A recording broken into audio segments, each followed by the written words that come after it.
κάνει ξενά και το παιδί από εδώ.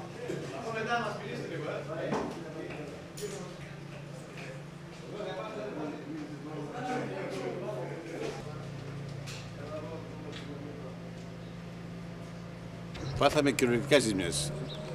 Ρογμές πολλές. Γενικά και όλο το σπίτι, όπως βλέπετε εκεί πέρα, είναι αδειγμένο από όλες τις πλευρές. Από όλες τις πλευρές. Δηλαδή τις ρογμές αυτές που πάθαμε τώρα δεν το πάθαμε στον άλλο σεισμό. Ο σεισμός όταν έγινε στις 9 και 20 ήταν αρκετά έντονος εδώ. Πολύ. Ανησυχήσετε πολύ. Πολύ. Διότι έτυχε να είμαι έξω λοιπόν εκείνη τη στιγμή και φοβερός βρόντος, βροντί φοβερή και σαν να βρέθηκε κάτι στο ρεύμα. Πριν τις 9 και 20 είχε κάνει άλλους μικρότερους σεισμούς, καταλάβατε εδώ? Εγώ δεν κατάλαβα. Πάντως εγώ ατομικά δεν κατάλαβα. Όπως ακούω στο χωριό εδώ πέρα λένε ότι κατάλαβαν και άλλοι μικροί σεισμοί. Και όπως συνεχίζουν ακόμη τώρα. 10 η ώρα σήμερα έγινε έντονος λίγο σεισμός. 10 η ώρα. Ωραία. Θα έρθουμε μετά. Αυτό είναι μέχρι έξω. Αυτό είναι μέχρι έξω. Θα τα δούμε και αυτό. Λοιπόν, εδώ βλέπεις. Κάτω αυτό είναι το ούλο. Από κάτω τι έχει, υπόγειο είναι τι είναι? Από κάτω έχω το υπόγειο. Λοιπόν, θα αποθήκη δηλαδή. Δεν είναι το που εδώ.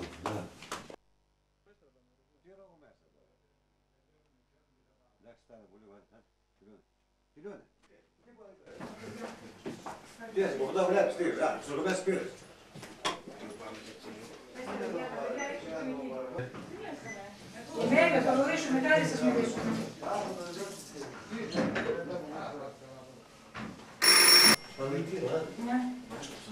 Έλατε. Καλά. Κάτι ψηλά, κάτι ψηλά.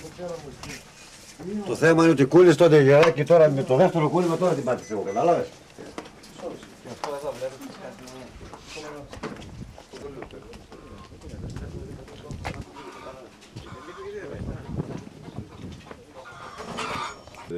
Μπορεί να είναι σου φάσει μόνο, δεν ξέρω.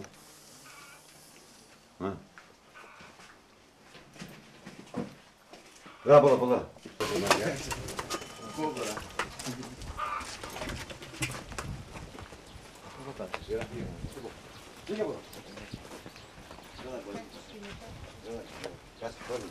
Και στην γωνία.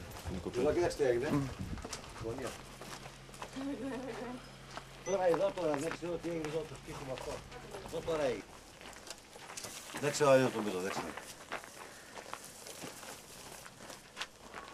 Και από εδώ μπορείς να φτάσεις και από εδώ. Από την πίσω πλευρά.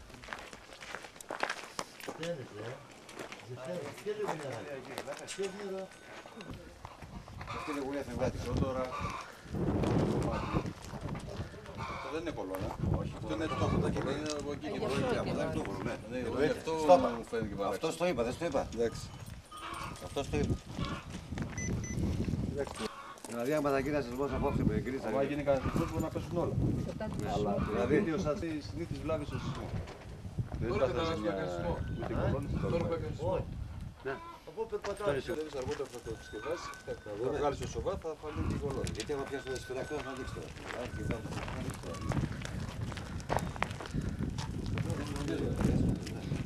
Μακάρι να μένει ρε παιδί. Τσιακύρης τα ψήγμα γιώτα. Τσιακύρης. Το μικρό Βασίλειος.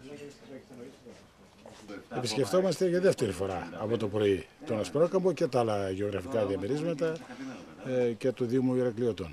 Ήρθαμε το πρωί με τον κύριο Νομάρχη και στον Ασπρόκαμπο και στο Δήμο Ηρακλειωτών, είδαμε την κατάσταση και τώρα μαζί με το κλιμάκιο του ΤΑΣ Κοζάνης ήρθαμε να κάνουμε μια εκτίμηση των ζημιών που έχουν γίνει και να καθησυχάσουμε και να ενημερώσουμε τον κόσμο για το βαθμό της επικινδυνότητας που έχουν τα σπίτια τους. Από ό,τι είδατε κι εσείς, έχουν γίνει σε 3 σπίτια εδώ αρκετές ζημιές. Δεν μπορούμε εμείς, εγώ προσωπικά, να εκτιμήσω τώρα το μέγεθος της ζημιάς. Ο κόσμος δικαιολογημένα μέχρι σε ένα σημείο ανησυχεί και ρωτάει αν μπορεί να συνεχίσει να ηλεκτρεύει μέσα στο σπίτι του. Οι μηχανικοί δίνουν τις οδηγίες αυτές τις οποίες δίνουν και πιστεύω ότι θα πάνε όλα καλά. Να πούμε εδώ σε αυτό το σημείο ότι ήταν και άμεση η παρέμβαση της νομαρχίας. Από την πρώτη στιγμή ήταν πλευρό των κατοίκων, τόσο με τους υπαλλήλους του ΤΑΣ, όσο και με την φυσική τη δική σας παρουσία και κοντά στον κόσμο. Έτσι. Νομίζω κάναμε αυτό που πρέπει να κάνουμε σε κάθε περίπτωση. Από τις 9:30 χθες ήμασταν στην Ομαρχία περίπου.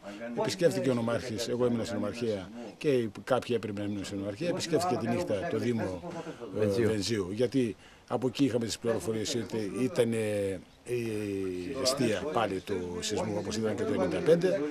Και σήμερα πρωί επισκεφθήκαμε το Δήμο Ηρακλειωτών και τα γεωγραφικά διαμερίσματα όπως είναι τώρα ο Σπρόκαμπος. Θα σας πω ότι άμεσα ανταποκρίθηκε το ΤΑΣ της Κοζάνης. Αυτή τη στιγμή υπάρχουν 3 κλιμάκια στην περιοχή. Ένα κλιμάκιο επισκέπτεται το Ασπρόκαμπο και το Ελεύθερο Β.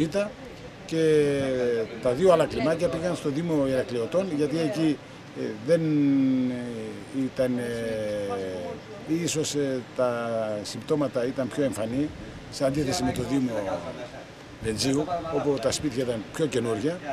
Εδώ το πρωί που πήγαμε στην Κιβωτό, ιδιαίτερα και στον Άγιο Γιώργο αλλά και στον Ταξιάρχη, οι ζημιές είναι πιο εμφανείς.